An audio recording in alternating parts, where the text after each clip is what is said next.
हल्फ उठाती हूँ कि मैं खलूस नीयत से पाकिस्तान की हामी और वफादार रहूँगी। बाद में बैठने वाले बाबुओं की सोच कम अकली ने हमें गरीब किया हुआ। आज भी कुछ ऐसे सियासतदान हैं जो पीएनए पार्ट 2 लेकर आना चाहते हैं। अवाम की ताकत से इंशाअल्लाह इन तख्तों को हमने गिराना है और यहाँ इंकलाब लाना है। हमने अपने मादरे वतन पाकिस्तान को मजीद मजबूत करना है। अस्सलाम वालेकुम नादरीन, आप रूबरू प्रोग्राम देख रहे हैं और मैं हूं आपका मेज़बान शौकत पराचा। माफ़ करना, कुछ आज गला ख़राब है। पीटीआई ने हुकूमत के ख़िलाफ़ अपनी तहरीक का बाकायदा आगाज़ कर दिया है। पिशीन और चमन में उन्होंने जलसे किए। क्या पीटीआई मियां शहबाज शरीफ की हुकूमत पर कुछ बहुत ज़्यादा प्रेशर डालने में कामयाब हो जाएगी? आज कौमी असम्बली में आसफ़ा भुट्टो ज़रदारी साहिबा ने अपना हल्फ उठा लिया, लेकिन उस मौके पर अपोजिशन ने बहुत ज़्यादा वहाँ पे शोर किया और पीपल्स पार्टी के लोग एहतजाज करके बाहर निकल गए, क्योंकि बिलावल भुट्टो ज़रदारी भी कल परसों कह रहे थे कि मुल्क के कुछ सियासतदान पाकिस्तान में पीएनए 2 पार्ट 2 की तैयारी कर रहे हैं। नौजवान या मिड एज के लोगों को बताता चलूँ, पीएनए का मतलब पाकिस्तान नेशनल अलायंस, पाकिस्तान कौमी इत्तेहाद, जो 1977 में बना था और फिर उसकी तहरीक के नतीजे में मार्शल लॉ भी लगा था। बिलावल भुट्टो ज़रदारी किस ख़तरे का इज़हार कर रहे हैं? सऊदी अरब का एक बड़ा वफ़द पाकिस्तान में, सऊदी वज़ीर ख़ारजा पहुँच गए। पाकिस्तान और सऊदी अरब के दरमियान तामुन, ख़ुसूसन सऊदी सरमायाकारी के हवाले से पाकिस्तान के अंदर बहुत उम्मीदें हैं। क्या पाकिस्तान की माशी बहाली की ये नवीद है? हम इस पर तो बात करेंगे। साबिक वज़ीर ख़ारजा पाकिस्तान, साबिक वज़ीर दिफ़ा, जो वज़ीर तिजारत भी रहे, मुस्लिम लीग नून के मरकज़ी रहनुमा खुर्रम दस्तगीर ख़ान इस मौजू पर हमारे रूबरू होंगे। लेकिन सियासी सूरत हाल पर बात करने के लिए पीटीआई के मरकज़ी रहनुमा और रुकन कौमी असम्बली शाहराम तरक़ई साहब नादरीन हमें स्टूडियो में ज्वाइन कर चुके हैं और पीपल्स पार्टी की रहनुमा रुकन कौमी असम्बली डॉक्टर नफीसा शाह भी हमारे रूबरू होंगी। बहुत शुक्रिया शाहराम ख़ान, आप तशरीफ़ ले आए। सबसे पहले तो ये आसफ़ा भुट्टो ज़रदारी साहिबा ने आज हल्फ उठाया, आप लोगों को अच्छा नहीं लगा? आप लोगों ने इतना शोर किया कि पीपल्स पार्टी को वॉकआउट करना पड़ गया। शुक्रिया जी शौकत साहब। देखें, आसफ़ा भुट्टो साहिबा जो हैं, ज़रदारी साहिबा, उनकी बिल्कुल एज अ पर्सन हम कदर करते हैं और पॉलिटिकल जो उनका मकाम है वो अपनी जगह पे है, उसमें कोई शक नहीं। लेकिन तहरीक इंसाफ ने आज एहतजाज इस वजह से किया कि हम समझते हैं कि जो वहाँ पे इलेक्शन हुआ या जो ये अनअपोज हुई हैं वो फ्री एंड फेयर नहीं है, क्योंकि हमारे वहाँ पे कैंडिडेट जो है वो गायब हो गया था, उसको उठा लिया गया था या वो गायब हो गया था। तो वहाँ तो इलेक्शन हुआ नहीं, एक किस्म का सिलेक्शन हो गई वहाँ पे।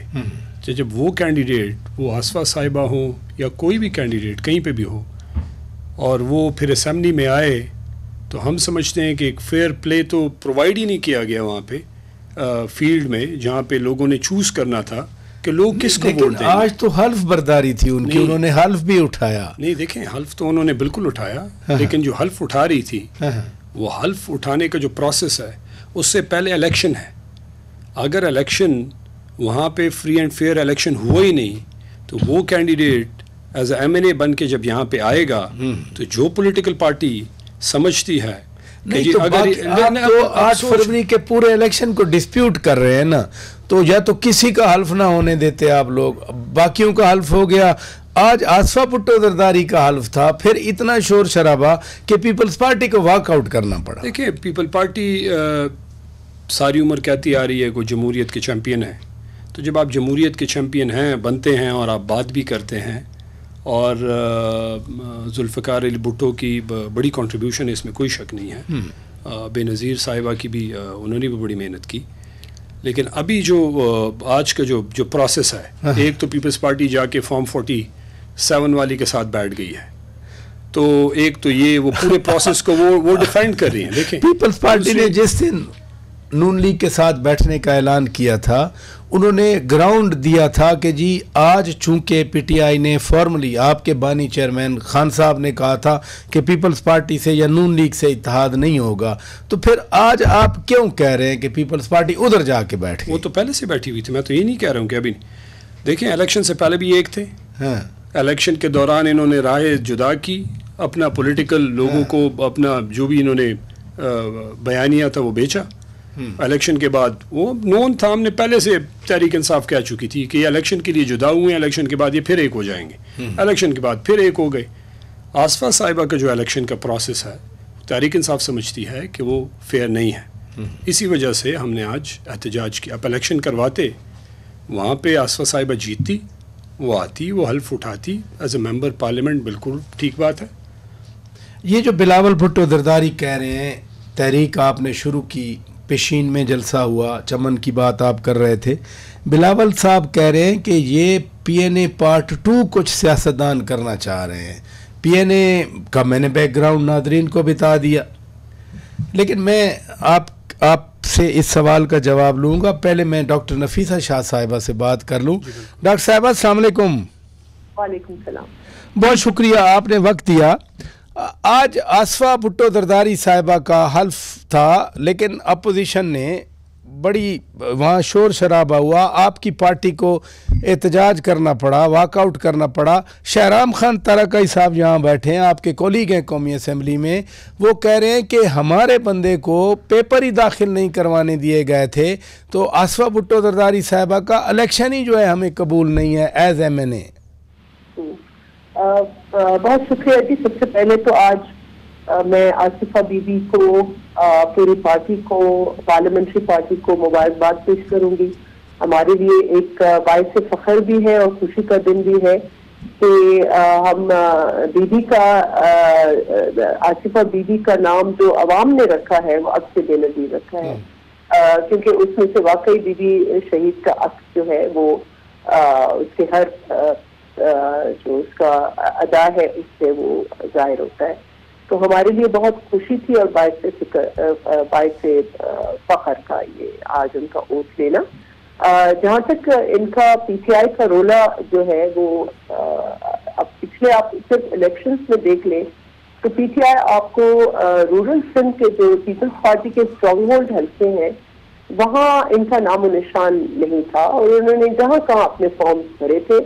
मेरे अपने हल्के में वो कराची से एक खातून आई थी, उन्होंने और बिल्कुल आराम से उसने इलेक्शन लड़ा, उसकी कुछ हजार वोट भी थे, कभी कोई ऐसी कंप्लेंट पूरे जनरल इलेक्शंस में इनको बिल्कुल आजादाना तरीके से, और क्योंकि वहाँ केयर टेकर निजाम था तो ऐसी कोई भी नहीं थी। लेकिन कहीं एक सीट पर भी पीटीआई का ऐसा नुमाया कोई कारकर्दगी नहीं थी। तो ये कहना कि उनके साथ कोई जाती हुई है, उनका मैंडेट जो फॉर्म 45 और फॉर्म 47 वाला जो रोला उन्होंने डाला है पंजाब के हद तक, तो शायद उसमें कोई वजन हो, कोई बात हो, मैं उसके ऊपर कमेंट नहीं कर सकती। लेकिन जहाँ सिंध की बात है तो आप पिछले इलेक्शंस में ये फॉर्म 47 भी लेके आए, फॉर्म 45 भी लेके आए, उससे पहले जो भी डॉक्यूमेंट है वो लेके आए, पीटीआई का नामो निशान ही नहीं है, लोग उनको पहचानते ही नहीं है कि ये है कौन पार्टी।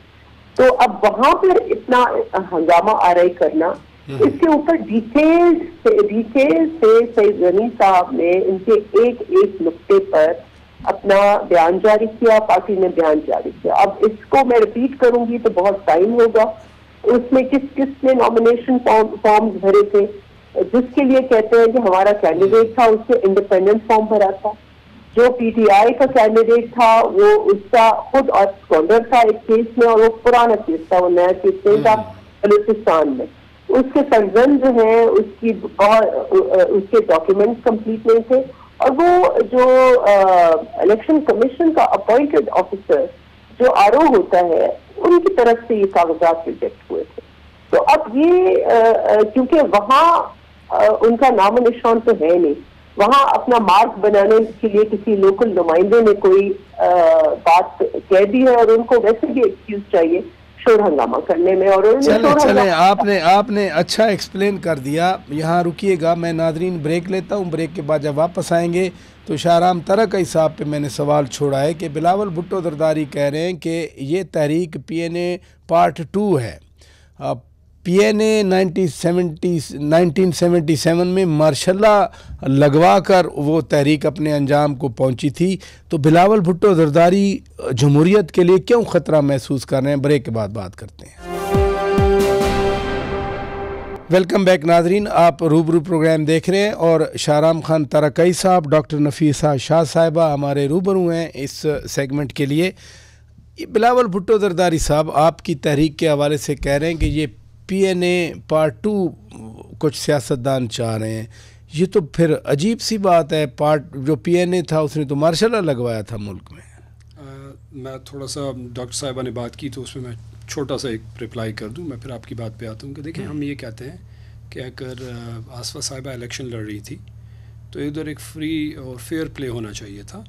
और वहाँ पे अगर पीपल्स पार्टी की, इसमें कोई शक नहीं है कि पीपल्स पार्टी की सिंध में और स्पेशली इंटीरियर सिंध में उनकी स्ट्रॉन्ग होल्ड है। तो अगर इलेक्शन होता, लोग लड़ते, जो भी हमारा कैंडिडेट है और हम समझते हैं कि उसको लड़ना चाहिए था, तो अगर जीत के आती तो उसमें कोई इशू नहीं था। जहाँ तक फॉर्म 47-45 की बात है, कराची में, सिंध की बात कर रहा हूँ, कराची में, हैदराबाद में और 1-2-3 और जगहों पे जहाँ पे हम समझते हैं कि वहाँ पे 47 और 45 वाला खाता हुआ है। तो ये हमारा वहाँ पे बड़ा क्लियर स्टैंस है। जहाँ पे आपकी बात है, जो आप बात कर रहे हैं, बिलावल साहब ने बात की है, देखें इस वक्त रूल ऑफ लॉ किधर है, कॉन्स्टिट्यूशन किधर है, कानून नाम की कोई चीज़ नहीं है।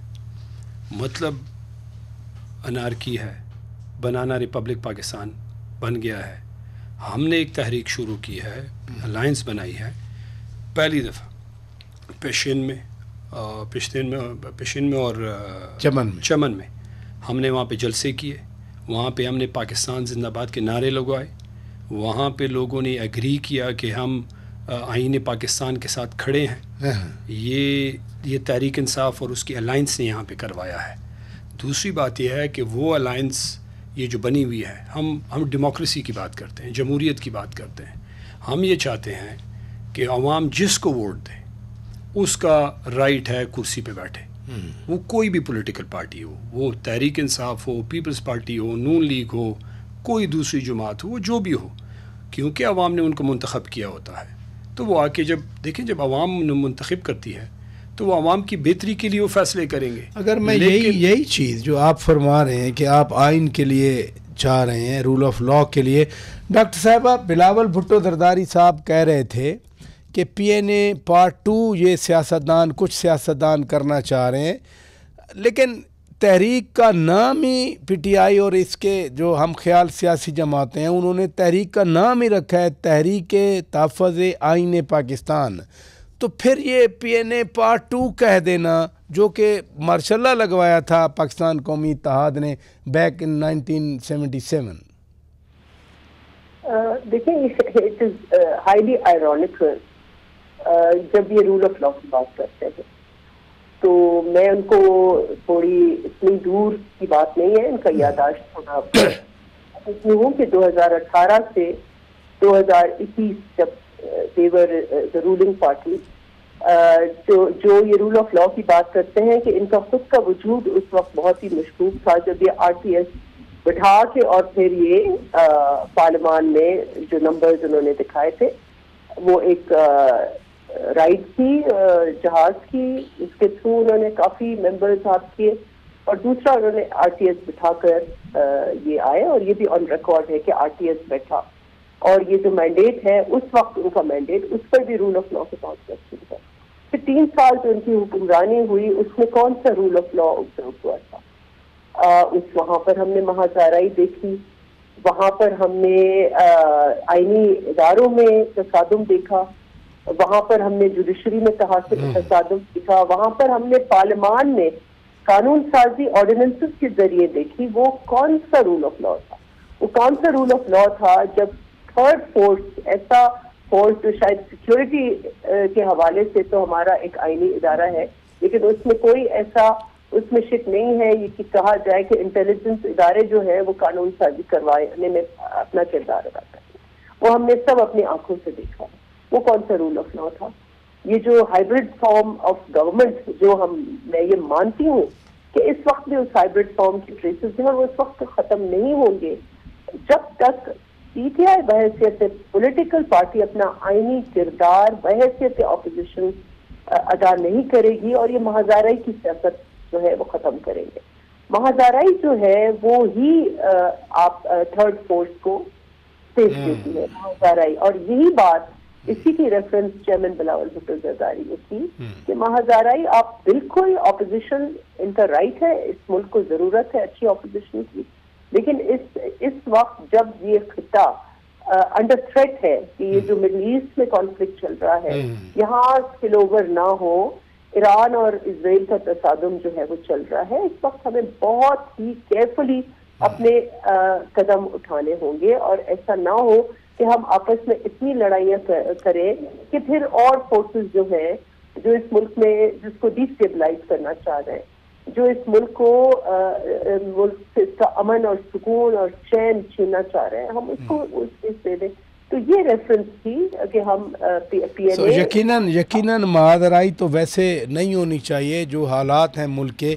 शाहराम खान साहब, एक और चीज़, चूँकि वक्त भी जा रहा है, डॉक्टर साहिबा से भी मैं ये सवाल उनके सामने भी रखूँगा। आज एमकेएम ने कराची में एक प्रेस कॉन्फ्रेंस की। उनके लोगों की कंटेंशन थी कि ये जो कराची में लॉ एंड ऑर्डर की सूरत हाल ख़राब है, चूँकि रूल ऑफ लॉ की आप दोनों बात कर रहे हैं, तो मैंने इसलिए सोचा ये मैं सवाल ज़रूर पूछूं। वहाँ पे स्नैचिंग है, वहाँ पर स्ट्रीट क्राइम्स के हवाले से वो कह रहे हैं कि अब हम वफाक से क्या मदद लेंगे। उन्होंने कोई ख़ास इंडिकेशन भी की कि फ़लाँ किस्म के लोग हैं जो इधर इन कार्रवाइयों में मुलव्वस हैं। अगर वफाक को फिर सिंध में बुलाया जाता है तो फिर तो वफाक आपके सूबे में भी मुदाखलत करेगा। ये पीटीआई पीपल्स पार्टी मुखालफत कर रही थी कि वफाक का क्या काम अमन अमान के लिए मुदाखलत के लिए बुलाने के लिए। देखें, किसी भी मुल्क की तरक्की के लिए रूल ऑफ लॉ का होना बड़ा ज़रूरी है। आइन का वजूद में जो है उसको इम्प्लीमेंटेशन उसकी बड़ी ज़रूरी है और जो गलतियाँ हुई हैं उससे सबको सीखना चाहिए। माजी में जो कुछ भी जिससे भी गलती जिससे भी गलतियाँ जो भी है ABC जो भी है सब शमूल हम सब। लेकिन इसमें इशू ये है कि देखें, आज भी MQM की बात अगर आप कर रहे हैं, MQM का मैंडेट जो है वो हम समझते हैं, तहरीक इंसाफ समझती है कि ये इनकी 5 से 6 सीटें सारी नहीं बनती जो 17 पे लेके गए हैं, बोनस मिला इनको। वो लोग जो एक मखसूस ज़बान की, क्योंकि मैंने सुना नहीं, मैं आपसे जो अज्यूम कर रहा हूँ जो आप कह रहे हैं कि अगर वो एक मखसूस ज़बान की बात कर रहे हैं, या तो वो सिंधियों की बात कर रहे होंगे या वो पठानों की वहाँ पे बात कर रहे होंगे। वहाँ पे तीसरा तो उर्दू बोलने वाले हमारे जो भाई हैं, दोस्त हैं, वो हैं। तो पाकिस्तान सबका है, कराची सबका है।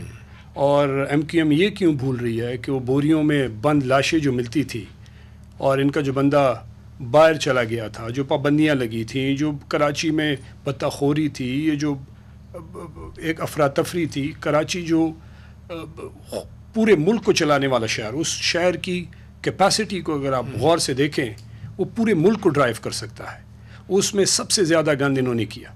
वो एक मखसूस ज़बान पे अगर ये डाल रहे हैं तो ये बड़े अफसोस की बात है। और यही बात ये इसको जितनी भी इसकी मजम्मत की जाए वो कम है। यही बात तो हर किसी का है ना। यही बात सैयद नासिर हुसैन शाह साहब जो सिंध के सूबाई वजीर है उन्होंने भी की है। डॉक्टर साहिबा, लार्जर कॉन्टेक्स्ट तो ये है ना कि कराची में लॉ एंड ऑर्डर की सूरत हाल बेहतर हो, वहाँ पर स्नैचिंग ना हो, स्ट्रीट क्राइम्स ना हो, मर्डर्स ना हो, तो उनका MQM का कंसर्न तो ये है उस हवाले से। देखिए, मैंने ये बरह रास्त नहीं सुना ये जो उन्होंने लफ्ज़ इस्तेमाल किया कि जबान की कोई खास जबान बोलने वाले क्राइम में मुलव्वस है। ये बहुत अफसोसनाक है, लेकिन coming from MQM I am not surprise, क्योंकि MQM की पॉलिटिक्स जो है वो तफरके की पॉलिटिक्स रही है माजी में, और इसी जमात से वाबस्ता जो खूनी मैदान कराची को बनाया गया था कई सालों से, वो अनफॉर्चुनेटली से तालिबान की जमात से मिलते रहे हैं। तो ये जबान का नाम लेकर और कहना कि क्राइम की खास जबान बोलने वाले हैं, मुझे नहीं पता किसकी रेफरेंस ये बहुत अफसोसनाक बात है, क्योंकि सियासत जो है वो मेरे नजदीक ऐसे पॉलिटिकल वर्कर किसी भी एक कैरेक्टरिस्टिक के ऊपर नहीं हो सकती कि आप जबान की बुनियाद पर खड़े, नस्ल, मजहब, जेंडर, सियासत नाम है जोड़ने का। आप ह्यूमैनिटी की बात करें, आप इश्यूज की बात करें, यकीनन क्राइम हो रहा है, न सिर्फ में पूरे मुल्क में इस वक्त क्राइम रेट बढ़ा हुआ है, और वो उसमें कोई रंग, नस्ल या कोई रिलीजन कोई शामिल नहीं है, उसमें क्रिमिनल्स शामिल हैं, उसमें वेस्टेड इंटरेस्ट शामिल है, और उनको आप पकड़े, उनको एक्सपोज करें। ये बात आपने तासुर देंगे कि किसी खास जबान बोले, तो फिर this is a recipe for civil conflict in आपने अहम बात की डॉक्टर साहिबा के यकीनन क्रिमिनल्स को पकड़ा जाए, क्राइम का खात्मा किया जाए। बहुत शुक्रिया डॉक्टर नफीसा शाह साहिबा, आपने वक्त दिया। जनाब शहराम खान तरकई साहब, बहुत शुक्रिया, आप तशरीफ़ ले आए। नाज़रीन, ब्रेक लेते हैं, ब्रेक के बाद जब वापस आएंगे खुर्रम दस्तगीर खान साहब, साबिक वफाकी वज़ीर ख़ारजा, वज़ीर दिफ़ा, हमारे रूबरू होंगे। Stay with us. नाज़रीन, इस वक्त हमारे रूबरू हैं साबिक वज़ीर ख़ारजा, साबिक वज़ीर दिफ़ा पाकिस्तान, साबिक वज़ीर तिजारत पाकिस्तान, जनाब खुर्रम दस्तगीर खान साहब। बहुत शुक्रिया खान साहब, आपने वक्त दिया। अपोजिशन ने पेशीन जलसे से अपनी तहरीक का आगाज़ तो कर दिया, क्या PTI या अचकज़ई साहब या सरदार अख्तर मैंगल साहब या जमात इस्लामी आपकी हुकूमत पर बहुत ज़्यादा प्रेशर डाल सकेंगे? जी, ऑपोजिशन अपनी सरगर्मी जारी रखे, लेकिन आज के दिन की तो जो बड़ी खबर है वो ये है कि हमारे दोस्त मुल्क और साथ ही सऊदी अरब का जो डेलीगेशन है वो इस्लामाबाद में मौजूद होगा। हुकूमत के लिए ये जो विजिट्स हैं ये ज्यादा अहम है पाकिस्तान की स्टेबलाइजेशन के लिए। आप देख रहे हैं कि आपने बड़ी अच्छी बात की कि हुकूमत के लिए ये चीज़ें ज़्यादा अहम हैं, और यकीनन पाकिस्तान जिन हालात का शिकार है, अव्वलीन तरजीह तो यही होनी चाहिए हर एक पाकिस्तानी की कि मुल्क को आगे लेके जाएं। लेकिन चूंकि एक फिनोमिनन है, वो जमातें इकट्ठी हुई हैं, उन्होंने पहले मीटिंग्स की, उन्होंने ऐलान किया था कि ईद के बाद तहरीक का आगाज़ करेंगे, अब वो कर चुके हैं। लेकिन मुस्लिम लीग नून ने भी तो ये सारे बाजू आजमाए हुए हैं ना। अच्छा। मुख्तलिफ, कभी वो हमारी तरफ थे, कभी दूसरी तरफ थे, लेकिन मुस्लिम लीग नून वो जमात है जिसकी हुकूमतों ने 126 दिन का धरना भी सहा है, जिन्होंने 31 अक्टूबर 2016 का जो पेशावर से इस्लामाबाद पर हमला हुआ है वो भी सहा है, हमने 25 मई 2022 भी सहा है, और हमने 9 मई 2022 भी सहा है। तो लिहाजा ये हम सब जो इस किस्म की यानी बहुत हद तक फसाद और फितने वाली जो हरकत है वो भी उनका हम सामना कर चुके हैं। इसलिए ये दुरुस्त है, आपने जो स्टेबलाइजेशन है, आपने जो मादी की एग्जाम्पल दी वो दुरुस्त है कि आपने धरने का भी सामना किया, लेकिन 9 मई भी आप बयान कर गए। लेकिन बिलावल भुट्टो जरदारी साहब तो खबरदार तो कर रहे हैं ना कि ये PNA 2 बन रहा है। PNA यानी पाकिस्तान कौमी इत्तेहाद ने तो फिर 1977 में मार्शल लॉ भी लगवाया था। जी, और उस वक्त पीपल्स पार्टी के बानी चेयरमैन वजीर आजम थे, तो मिसाल इतनी अच्छी तो नहीं है। और उससे सबक हमें क्या सीखना है? सबक ये सीखना है कि ये जो तमाम अपोजिशन की एक्टिविटी है, इसमें बजाय कि अपोजिशन को दबाया जाए, फोकस इंशाल्लाह ये होगा कि पाकिस्तानी जो शहरी हमारे भाई और बहनें हैं उनकी जान और माल को बचाया जाए, बजाय ये कि ऑपोजिशन को दबाया जाए। तो लिहाजा उस वक्त उस सिचुएशन में आपको मालूम है 1970 में बहुत सारे आज के नौजवान तो उनकी गालिब तादाद पैदा भी नहीं हुई थी, तो लिहाजा उनके लिए तो ये एक किताबों में लिखा हुआ पुराना किस्सा है, लेकिन कुछ याद है और कुछ क्योंकि हमारे खानदान का भी ताल्लुक इस जमात से है, तो हमारे लिए तो ये बड़ी यानी विविड मेमोरी है कि वहां क्या हुआ था। तो लिहाजा उससे भी ये सबक है, और ये सबक प्रासब हमने इस्तेमाल भी किया था जो 126 दिन के धरने के दौरान, जिसमें फिर पूरी कोशिश की गई थी कोई जान नुकसान ना हो, और उसके बावजूद ये भी एक मैं समझता हूँ कि गलती थी कि अगरचे उस वक्त जो पाकिस्तान टेलीविजन पर हमला हुआ था या पार्लियामान का जंगला गिराया गया था, बहरहाल उस पर कानून का इतलाक जरूर होना चाहिए था, जो नहीं हुआ। तो ये भी इस अब जो नई फेज आ रही है उसमें जिस तरह पाकिस्तानियों की जान और माल का तहफ्फुज है, तो जो लोग फितना फैलाना चाहे उन पर फिर कानून का पूरा इतलाक होना चाहिए ताकि आइंदा किसी को जरूरत ना हो। ये बिल्कुल आपने दुरुस्त फरमाया, लेकिन अगर मईशत को हुकूमत ने ठीक करना है, आवाम को महंगाई से बचाना है, आज का जो दौरा शुरू हो रहा है सऊदी वज़ीर ख़ारजा या उनके साथ बहुत सारे और वज़रा आए हैं, तो ये मईशत की बहाली के लिए आप क्या समझते हैं, कितनी अच्छी नवीद हो सकती है? जी, ये बहुत अच्छी नवीद है क्योंकि सऊदी अरब चूंकि मशरक़ वस्ता में भी और इस वक्त पूरी दुनिया में एक नई ताकत के तौर पर उभर रहा है। और जो वली अहद मोहम्मद बिन सलमान जो हैं, उन्होंने साबिक जो सऊदी फरमा रवा रहे हैं उनके बरक्स ज्यादा एतमाद से दुनिया में सफारतकारी की है। और सऊदी अरब का जो एक बड़ा बहुत भारी वजन है बैनुल अक़वामी विशत में, उसको जो है उसका इयादा किया है मुख्तलिफ फोरम्स के ऊपर। तो उसकी वजह से अब अगर सऊदी अरब ये लीड लेता है तो दूसरे जो गल्फ के ममालिक हैं उनको भी एक जरूर एतमाद मिलेगा पाकिस्तान में। और साथ हमें ये नहीं भूलना चाहिए एक मिनट एक्सेलेंसी, आप वज़ीर ख़ारजा भी रहे हैं, वज़ीर दिफा भी रहे हैं, वज़ीर तिजारत भी रही हैं। ये जो आप मैसेजिंग की बात कर रहे हैं कि दूसरे मुल्कों को भी एक इनकरेजमेंट मिलेगी, देखें सिर्फ वज़ीर ख़ारजा इधर नहीं है बल्कि उनके और वज़रा भी हैं, तकरीबन 100 रुकनी वफ्द है सऊदी अरब का। ये बताते खुद कितनी अहमियत का पैगाम होगा, कितनी अहमियत का हामिल ये सारी अरेंजमेंट है जो आज जिसके तहत वो पाकिस्तान में है। जी, इसमें दो सब अहम बात है। एक तो ये वज़ीर आज़म के ईद से पहले के दौरे और ईद के फौरन बाद आज पहला वर्किंग डे है पाकिस्तान में। सऊदी अरब के इतने बड़े वफद का पाकिस्तान आना ये जाहिर कर रहा है कि जो सऊदी अरब के इस वक्त फरमारवा हैं और उनके जो वली अहद हैं दोनों, उनके जहन में पाकिस्तान की इंतहाई अहमियत है। उन्होंने बगैर वक्त जाया किए अपना एक डेलीगेशन भेज दिया, नंबर 1। दूसरा ये है कि वो भी पाकिस्तान में आके इस बड़े वफद के साथ, जाहिर है ये मुख्तलिफ वजारतों में मुख्तलिफ जो प्रोजेक्ट्स हैं इन्वेस्टमेंट की, उनसे ये गुफ्तगू करेंगे और SIFC में भी उनकी गुफ्तगू होगी। तो वो पाकिस्तान की रियासत को मैं ये कहूँगा कि 5 साल बाद दोबारा उसका एक इम्तिहान होने लगा है। 2019 में जो इम्तिहान हुआ था तब भी एक बड़ा वफद वली अहद के साथ आया था 2019 में, लेकिन उस वक्त पाकिस्तान की रियासत ने वो इम्तिहान में फेल हो गए।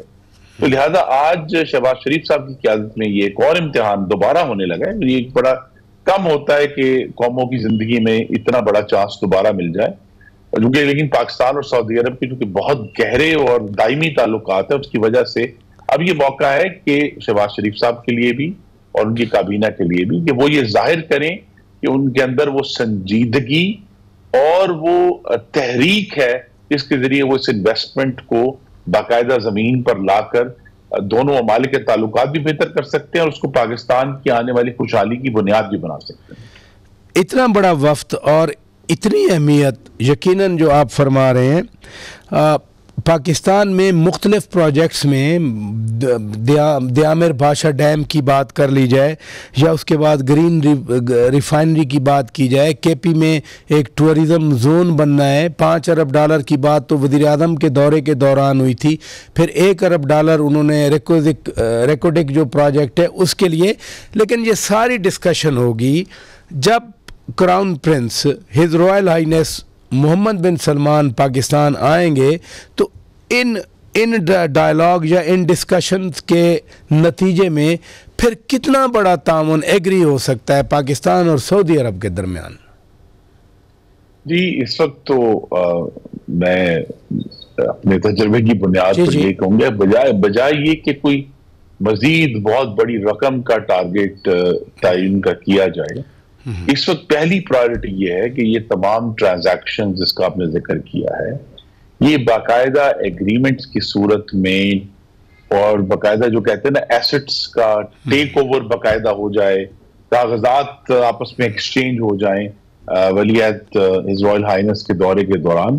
तो ज्यादा फोकस ये कि चाहे इस वक्त चाहे $5 अरब के भी हमें 15 की या 50 की फिलहाल हमें उस पर जोर नहीं लगाना चाहिए, 5 को भी पूरी तरह ट्रांजैक्ट करके अपने कवानीन के मुताबिक अपनी तमाम जो सरकारी हमारी जरूरियात हैं, कानूनी मामलात हैं, उनको पूरा करके अगर हम ये दिखा देंगे और सऊदी अरब को भी और उसके जरिए पूरी दुनिया को भी कि आज की जो पाकिस्तान की रियासत है शहबाज शरीफ की क़यादत में और SIFC जिसमें पूरी दूसरे भी इदारे शामिल हैं, कि हम इस मामले में अब संजीदा हैं और ये जो पुराना जमाना था जिसमें सिर्फ गुफ्तगू होती थी या प्रोजेक्ट्स के नाम लिए जाते थे, अब अगर एक छोटे नंबर के ऊपर भी आप उसको हकीकत का रूप दे सकेंगे तो उससे इमीडिएटली आप देखेंगे कि सऊदी अरब से मजीद इंटरेस्ट आएगा और मजीद बड़े वफद आएंगे पाकिस्तान में।